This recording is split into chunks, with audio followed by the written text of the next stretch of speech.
Would you mind if I washed your feet? Before sitting down for what would ultimately be his Last Supper, Jesus washed each one of his disciples' feet. You see, the streets of Palestine were dusty, and back then it was customary to sit on the ground and eat, and when you did that, it made your feet a little bit more apparent, so it was kind of common to wash feet before consuming food. At the time, his disciples were debating over which of them was Jesus's best disciple, but little did they know, one of them was about to betray him. But Jesus already knew that Judas, son of Simon, would sell him out for 20 pieces of silver. And yet, he washed his feet all the same. And once he did that, he asked each of his disciples to do the same to each other, saying, "You call me teacher and Lord, and you are right, for I am so. If I then, your Lord and teacher, have washed your feet, you also ought to wash one another's feet." Matthew 20:28 says that Jesus came to earth to serve, not to be served, and to give his life as ransom for many. Now, I'm sure when I asked to wash your feet, it made you a little bit uncomfortable. In fact, it makes me incredibly uncomfortable thinking of anyone washing my feet. Just ask Tammy over at Passion Nails on Hollywood Boulevard. And that is the central point.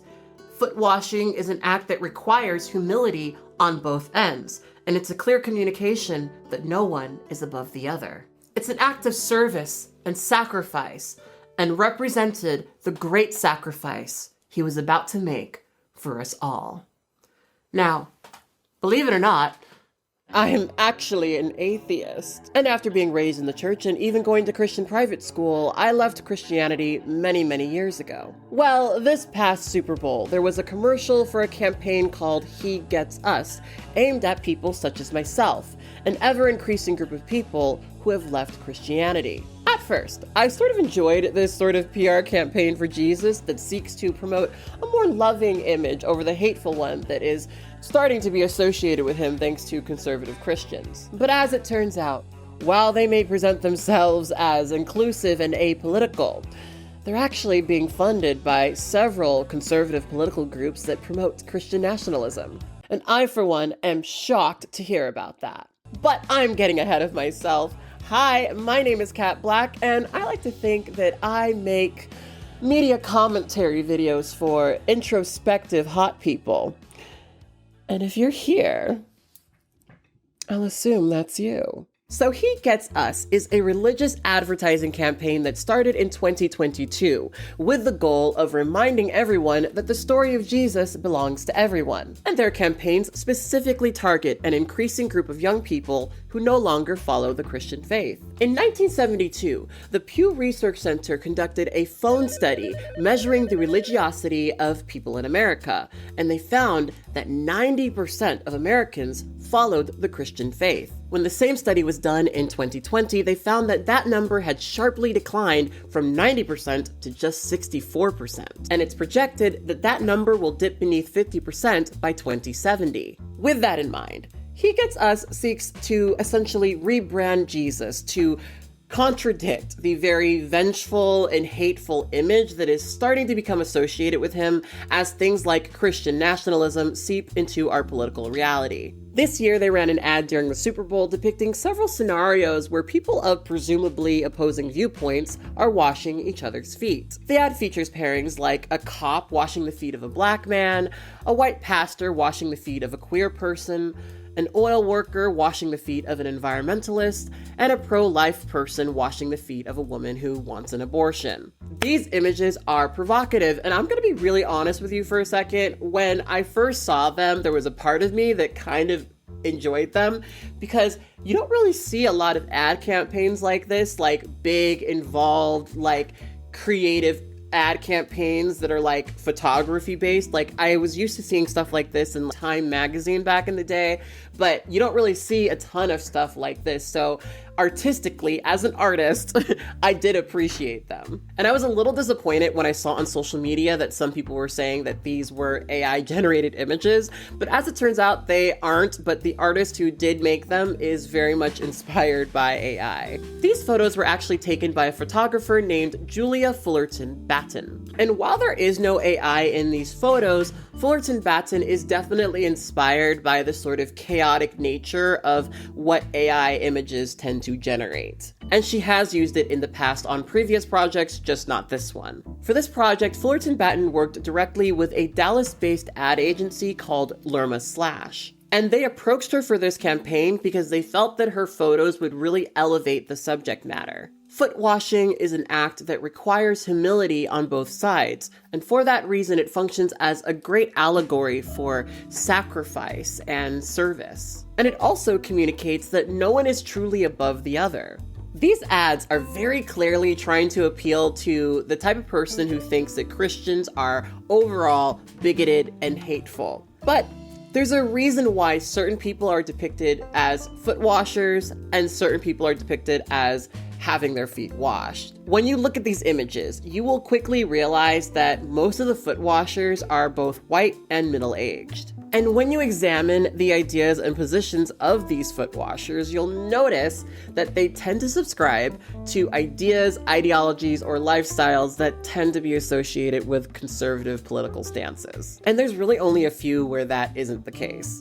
As I look at these pictures, it is hard for me not to think of my own faith journey. I guess you could say, to some degree, that watching the way that Christians organize around hate was maybe part of me leaving Christianity, but it really wasn't just that. I honestly wouldn't say that that's even the main reason. I've mentioned it a few times on my YouTube channel, but I'm adopted, and to my understanding, my adoption was very much a Christian adoption, which meant that my parents had to subscribe to a certain degree of Christian lifestyle before they were able to adopt me. My parents actually put me into Christian private school up through the 4th grade, and it wasn't until I left Christian private school and went to secular school, which is still the way that I think about it, that I realized that there were people who didn't believe in God. I don't know, maybe it's because I was adopted, but I definitely spent a lot of my youth trying to please my parents. And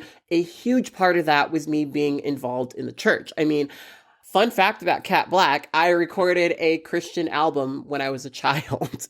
I was very involved in the church. I used to actually work in the children's ministry at the church. And I know I did a lot of it because I wanted my parents to love me, right? And I realized as I got older that I was never really given an opportunity to have a genuine relationship with God that wasn't influenced by my parents' approval. And I started to recognize that I was very isolated within only Christian spaces for the beginning of my life. And that made it so that I didn't even understand what, the whole world had to offer. And I've always felt that if religion is going to feel truthful to me, it's going to be something that I discover on my own, something that will come to me and feel true to me. As of now, I don't believe in God, and I don't believe in God not because I think that God doesn't exist, but because I really haven't heard convincing proof of his existence, which, contrary to popular belief, is actually what atheism is, not this idea that God does not exist. And as somebody who was raised very Christian, I really do feel like I've heard almost every argument, and none of them have been convincing to me. But because I was raised so religious, and because I was a prayer warrior in church and I read the Bible a lot when I was a child, I've had a really hard time with what the church seems to be these days and the type of Christianity that a lot of conservative Christian Republicans seems to subscribe to, frankly. It all just seems very divorced from the Jesus that I was raised with. And if you don't understand what I'm talking about, let's talk about how many Christians have chosen to respond to this ad. So I'm sitting here watching the Super Bowl and this commercial comes up and I immediately spot it and say, oh, Jesus commercial, it's from HeGetsUs. And immediately my friend and I looked at each other and said, this doesn't feel like God. And while yes, it paints a beautiful message, it's not a biblical one. Jesus did not wash everyone's feet. He washed his disciples' feet, the ones who picked up their crosses and turned from their sin. The gospel is not washing feet. You can love your neighbor without compromising truth. You ready for biblical truths here? If all he's doing is washing his feet and he's not bringing him the gospel, that's hate. Love is saying, you need Jesus. Love is bringing people the gospel and not condoning the sins they live in. It is not hate to stand for biblical truth. I am not ashamed of the gospel, no matter what commercials try and make it seem like we're just hateful. Jesus came to lead people to eternal freedom. Yes, the Bible tells us to love. Yes, Jesus asks us to forgive, but what he doesn't do is command us to condone a life that glorifies sin. This new age spirituality is painting a false narrative of the kingdom of God in the name of political gain. If you're in your feelings and in your emotions and in your flesh, this commercial would be very cute. You actually would be moved by this commercial. But in fact, if you know Jesus for yourself, if you have the Holy Spirit, you would know that this commercial is deceptive. This organization that I've seen now every Super Bowl that's paying millions of dollars for these ads, they don't actually support Christianity. Their website says it. They're not for the whole Christian thing because Christianity has a stigma. And it almost seems like this attempt to be like, look, we're not like them. We're not like the Christians.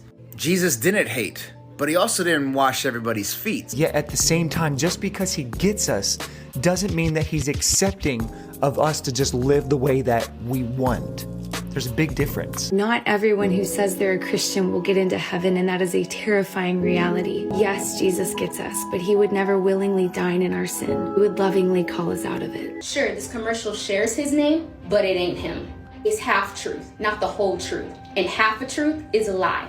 This is deception. So I didn't see the ad on the Super Bowl. I saw it on TikTok, and I didn't see the ad first. I saw the Christian response to the ad first. And I was not at all surprised by many Christians' reaction to this campaign. Joel Berry, an editor at conservative satire website and Elon Musk fan page Babylon Bee, had this to say about the ad. There's a reason the HeGetsUs commercial didn't show a liberal washing the feet of someone in a MAGA hat or a BLM protester washing an officer's feet. That would have actually been subversive. But they were strictly following the oppressed versus oppressor intersectionality guidelines. This tells me that they were either A, trying to sell Jesus to leftists by hinting that Jesus thinks just like them, or B, cynically using Jesus to sell a political movement. I mean, it's a little bit of both, but we'll get to that later. So there's a few things to unpack about this particular tweet, and we're going to talk about one of my favorite subjects, intersectionality. Believe it or not, intersectionality is not about the oppression Olympics. Intersectionality was coined by Kimberly Crenshaw, and really what it's about is understanding all of the nuances of how different types of oppression can intersect. And Kimberly Crenshaw specifically created intersectionality in the context of Black women's experience with both racism and sexism. And this was important because at the time, a lot of how people measured sexism was by what white women experience with sexism. And similarly, the way that they measured racism was really relating to how Black men experience racism. And when you only understand sexism and racism in those very narrow terms, it becomes really easy to dismiss the oppression that Black women are experiencing. In her paper, she gives several different examples of discrimination suits. For example, a Black woman sues a company for racial discrimination, but the company says, well, we're not racist, we do hire Black people, but they just hire Black men. Or a Black woman suing for sexism, and they say, we're not sexist, we hire white women.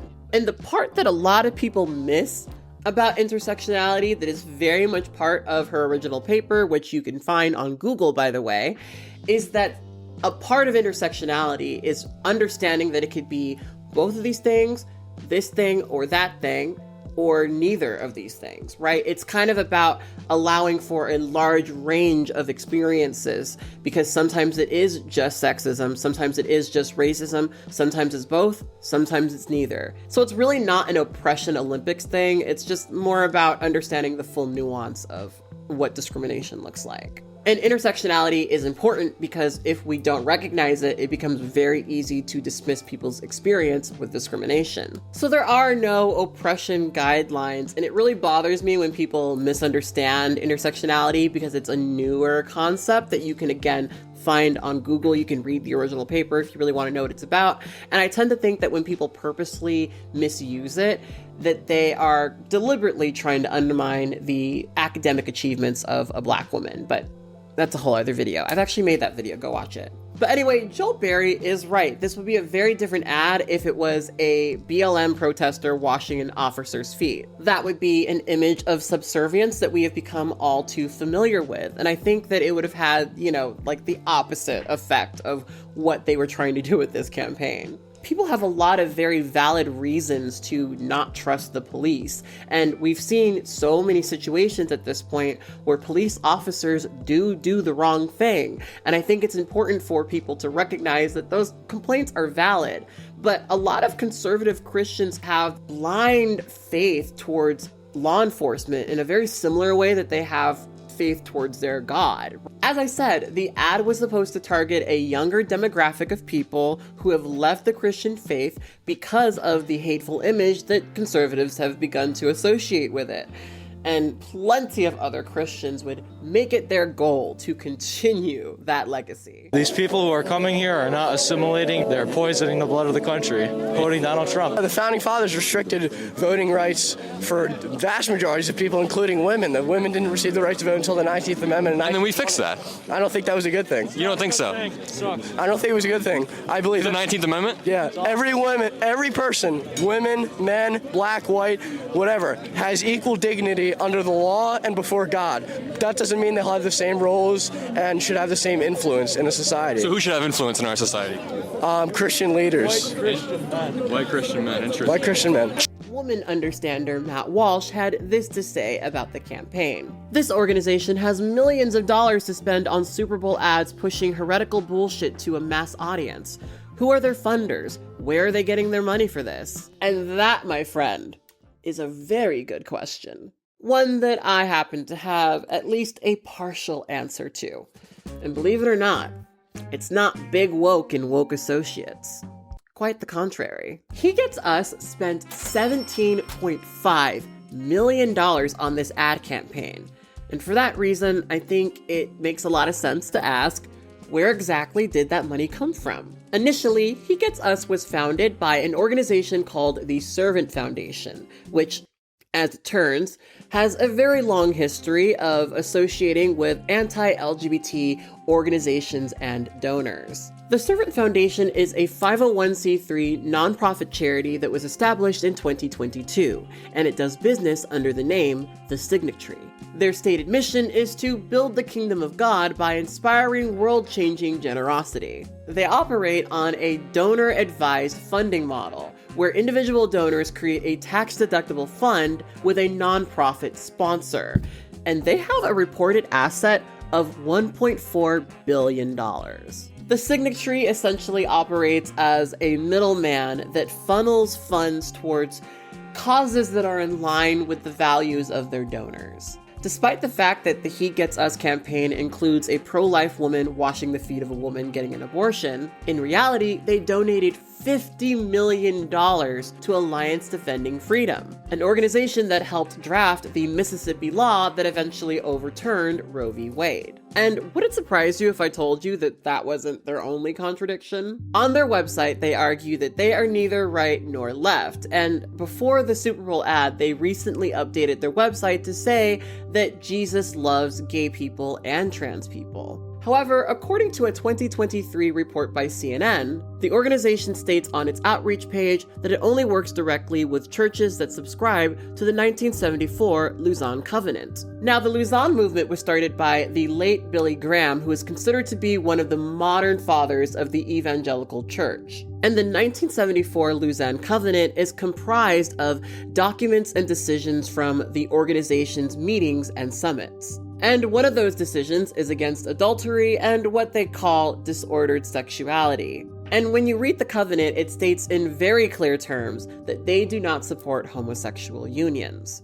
So despite the inclusive messaging of the advertisement, it's very clear that conversion is the long-term plan for the LGBT people who see these ads and feel like they resonate. And upon examining the language that they use on their website, it is very easy to get very much a love the sinner, hate the sin kind of vibe. Where like they don't really accept you, but they're willing to be nice to you as long as you share an interest in their religion. Now, while most of the donors to the He Gets Us campaign are anonymous, one of the most outspoken is a man named David Green. Green is one of the former owners of the craft store Hobby Lobby, and he prides himself on running a business with what he calls biblical principles. Megan Somerville was a transgender woman who worked for the Hobby Lobby for over a decade. And when she came out as transgender, she was told that the only way she could use the women's restroom is if she changed her birth certificate and underwent bottom surgery. And they told her that they would write her up if they ever caught her using the women's restroom. And of course, like most jobs, if you get written up too many times, you get fired.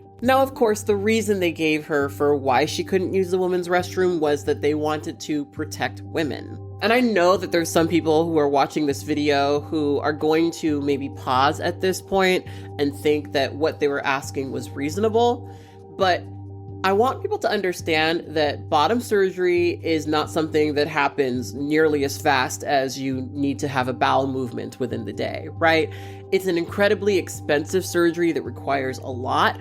And essentially what she was told is that she couldn't use the women's restroom unless she gets a very expensive surgery and undergoes a really extensive court battle to shift her paperwork. And of course, the intent behind this was all to get her to quit her job. A lot of companies like this, when they want to fire a transgender person, they know that they can't quite do that. So they create an environment for them that is so intolerable that they do quit so they don't have to be sued for discrimination. So Megan Somerville took Hobby Lobby to court, and fortunately, she won her case. As I was thinking about this story, I started to think about the fact that there are a lot of people out there who probably believe that Somerville should not have been able to use the women's restroom at a business that centers Christian principles. And in a way, that kind of gets at the heart of some of this conversation, because there are some people who think that this is all about division. This conversation that people often have about how certain people are becoming divisive when they advocate for themselves. Like, is it really divisive of me to use the women's restroom? Or is it a natural thing that occurs in my body that I can't control that is specifically politicized because I'm transgender? These past few years, there's been a ton of loud and proud bigotry coming from people who claim Christian principles and conservative politics. And I've been told over and over and over again that I should not be able to leave the house without being reminded about how much they disagree with who I am and how much they think I'm a groomer. And on this platform and others, I am constantly pressured to center the ideas of the people who feel that way, or else I'm being divisive. But in reality, we probably wouldn't be having this conversation at all if the basic things that I do in my daily life weren't politicized because I was transgender. Right now, there's a lot of conversations being had about the divisiveness of Black History Month and historically Black colleges and the Black national anthem. And every person who makes the argument that those things are divisive seems to conveniently leave out the fact that these things exist not because of a great desire to divide the populace, but rather because there have historically been systems in place that quite literally divide us, especially along racial lines. And when you look at the kind of country a lot of conservatives want, they're not pushing against that. They're fighting to reinforce these structures. They're fighting to erase these things, to make it so that certain conversations are not had so that oppression can continue to thrive. They want to remove Black History Month, and they want to make people like myself feel like we need to go back into the closet, stay inside, not be seen, never have any type of visibility, or suffer accusations of pedophilia. One of the catchphrases for He Gets Us is Jesus was canceled, which is of course entertaining the idea of cancel culture. And while I agree that things have become polarized and we are increasingly funneled into algorithms that definitely become somewhat of an echo chamber, at its core, I know that women and minorities are fighting for their survival, and Christians are increasingly leaning into a type of Christian nationalism that primarily privileges cis white heterosexual Christian men. Joel Berry thinks that a BLM protester washing a cop's feet would be subversive because ultimately Joel Berry thinks that state-sanctioned violence against Black bodies is a divisive issue. And sure, there are a lot of very valid criticisms to be made of BLM and its creators and certain things that have happened within the movement, but at its core, Joel Berry just thinks that state-sanctioned violence against Black bodies is justified. And we see this all the time in cases like Trayvon Martin's, where conservative Christians were eager to argue that he was a thug who deserved what was coming to him. And I bring this up because many white Christian evangelicals view following God and following the cops in a very similar way. So at the end of the day, Joel Berry is just averse to the conversation, and that is the line drawn in the sand by many Christian conservatives. When people who are not Christian see Christians act like that, it is so easy to associate bigotry with Christianity, despite the fact that there are indeed inclusive churches and LGBT people who do follow Christianity. And naturally, that is going to have an impact on the way that people view Christianity. Ultimately, what's frustrating to me about the HeGetsUs campaign is that while I can see how it would resonate with certain people, it's also not really addressing the actual reasons why so many people leave the Christian faith. Like I said earlier, I had a lot of reasons why I walked away from Christianity, but I would say one of the biggest ones for me was seeing the way that the modern church functions. It's become incredibly clear to me that many churches essentially function by allowing billionaire pastors to sort of hoard their money while never using it to help the community. Joel Osteen has a net worth of $100 million. And when he decided not to open up the doors to his church during Hurricane Harvey, that was a great indication of where the modern church currently is. It was such a great example of the church hoarding resources. One of the central tenets of my former Christian faith was to be Christ-like. And to be Christ-like, it usually meant that you were giving and you were helping to people, regardless of who they were and regardless of what they believed in. These days, it seems like the church has a lot less investment in the community around them. And that hasn't always been the case. In many communities, churches were community centers. People within communities used to be able to rely heavily on the church for support, and in some instances, shelter. That's why people assumed that the church would be a safe place to go from the hurricane. But I think more and more people are starting to become sick of the very contradictory nature of prosperity gospel, which seeks to enrich individuals and celebrate hoarding money. Matthew 19:23-6 says, "Then Jesus said unto his disciples, Verily I say unto you, that a rich man shall hardly enter the kingdom of heaven.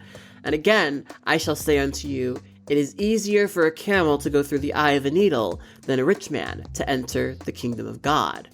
Again, HeGetsUs spent $17.5 million on this campaign, and it's hard for me to ignore that, especially in a time like this, that money could have been used towards something a little bit more productive. And I actually think that would have been a much more successful strategy. I agree that Jesus has a PR problem, but whether they like it or not, I think that Christians need to accept that right now people are using their religion to breed hate and swing votes. At the core of the HeGetsUs campaign is a desire to move more people towards conservative politics.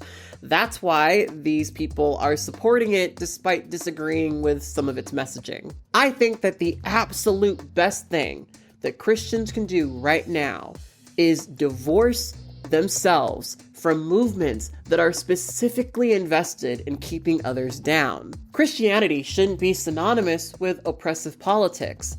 And I think when we look back at how Christianity declined so rapidly, the bigotry that funds HeGetsUs is going to be at the very top of that list. Anywho, on that note, I think that's all I had to say. I hadn't talked about religion in a bit, so I was kind of excited to talk about it with you guys in this video. Let me know what you guys think about He Gets Us.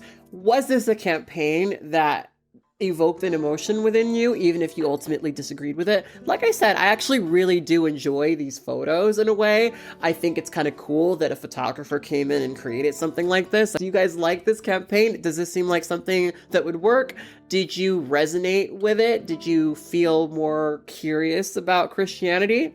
Let me know in the comment box below. If you enjoyed this video, please consider becoming a Patreon member. If you're ever curious what I'm doing on my YouTube channel behind the scenes, Patreon is a great place to do that. I make a lot of private vlogs about my life and about what I'm doing on here, and I have more recently started to post outlines of the videos that I'm working on, trying to show more of my process. I'm really excited to show you guys more content in the next couple of weeks, and I'm looking forward to seeing you guys next time. So until then, I want you to always remember and to never forget that you are beautiful and you are loved.